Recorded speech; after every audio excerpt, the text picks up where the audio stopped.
বিটিআৰবাসী ৰাইজক প্ৰথমতে আমি আমাৰ শ্ৰদ্ধা জনাইছোঁ, ধন্যবাদ জ্ঞাপন কৰিছোঁ।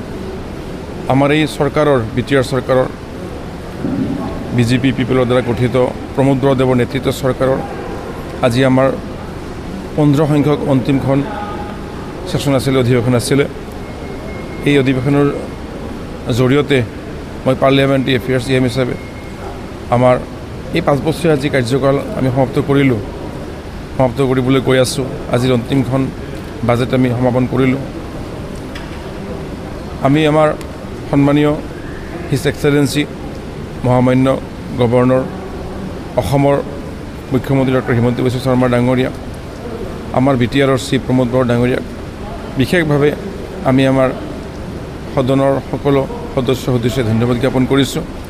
তেওঁলোকৰ নেতৃত্ব, তেওঁলোকৰ নিৰ্দেশনা, তেওঁলোকৰ মাৰ্গদৰ্শনৰ জৰিয়তে আমি আমাৰ সদনখন এই 5 বছৰে সুন্দৰকৈ পৰিচালনা কৰি বিটিআৰৰ 35 লক্ষ জনসাধাৰণৰ আকাংক্ষা পূৰণ কৰাৰ প্ৰয়াস কৰিছোঁ।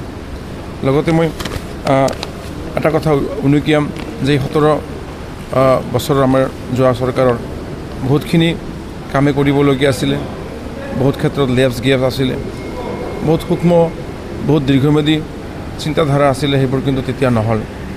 আমাৰ চৰকাৰৰ মুৰব্বী প্ৰমোদ বৰদেৱৰ নেতৃত্বত আমি বিটিআৰৰ সকলো কাৰ্যকৰী সদস্য, আমি সাধাৰণ সদস্যসকলে এইখিনি পূৰণ কৰাৰ ক্ষেত্ৰত প্ৰয়াস কৰিছোঁ। ৰাইজৰ যি দাবী, ৰাইজৰ যি সমস্যা, ৰাইজৰ যি আশা আকাংক্ষা, দীৰ্ঘদিনীয়া যিবোৰ বিষয় আছিল, সেইবোৰত আমি গুৰুত্ব প্ৰদান কৰাৰ কাৰণে যথাসম্ভৱ প্ৰয়াস কৰিছোঁ এই 5 বছৰৰ কাৰ্যকালত।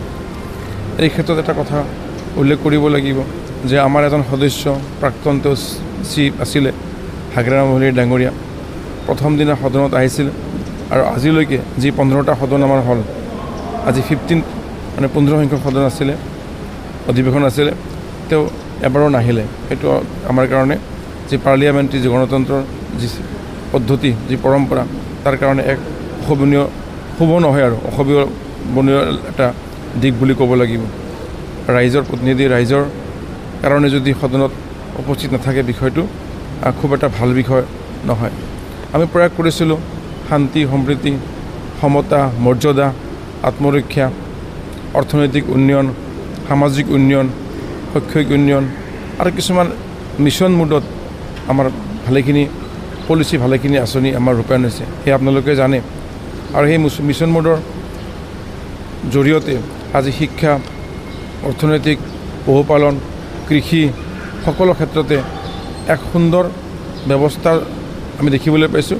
আৰু এইসমূহৰ লগত জড়িত যিবোৰ আমাৰ জনসাধাৰণ আছে, এই বিষয়বোৰৰ লগত যিসকল জড়িত আছে, তেওঁলোকে সকাহ পাইছে আৰু নিজৰ ছ'চিঅ' ইকনমিক ডেভেলপমেণ্ট, লাইভলিহুড ডেভেলপমেণ্টৰ কাৰণে তেওঁলোকে ধুনীয়াকৈ আগবাঢ়ি আহিছে, সেয়া আমাৰ দৃষ্টিগোচৰ হৈছে। মুঠতে আমি চেষ্টা কৰিছোঁ যোৱা 5 বছৰে যে সমগ্ৰ বিটিআৰবাসী ৰাইজৰ কাৰণে 26টা যি জনগোষ্ঠী, প্ৰতিটো জনগোষ্ঠীৰ কাৰণে আমাৰ চিফ মহোদয়ে সুন্দৰ এক প্ৰয়াস কৰিছে। তেওঁলোকৰ শিক্ষা, সাহিত্য, সংস্কৃতিৰ উজ্জীৱিত কৰাৰ কাৰণে, তেওঁলোকক আৰু অধিক তেওঁলোকৰ উত্তৰণৰ কাৰণেও কিছুমান প্ৰয়াস কৰা হৈছে, কিছুমান ব্যৱস্থা হাতত লোৱা হৈছে। সেয়া আপোনালোকে দেখিছে। তেওঁলোকৰ বিভিন্ন যি আৰ্ট কালচাৰ, তাৰ কাৰণে মিউজিয়াম নিৰ্মাণ কৰাৰ প্ৰয়াস হৈছে।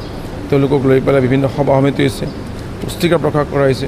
গতিকে বিটিআৰৰ আটাইবোৰ জনগোষ্ঠী, জাতি জনগোষ্ঠীয়ে যাতে সুন্দৰভাৱে, শান্তিপূৰ্ণভাৱে এই বিটিআৰত বসবাস কৰিব পাৰে, আমি তাৰ কাৰণে চেষ্টা কৰিছোঁ যোৱা 5 বছৰে। মুঠৰ পৰা আমি আমাৰ চৰকাৰখনৰ সকলোৱে আমি এটা কথা জানো যে এই চৰকাৰৰ দ্বাৰা যাতে ৰাইজে শান্তি সম্প্ৰীতিৰ লগে লগে অধিকাৰ, সমতা, সমন্বয়ন আৰু জীয়াই থকাৰ যিটো ব্যৱস্থা,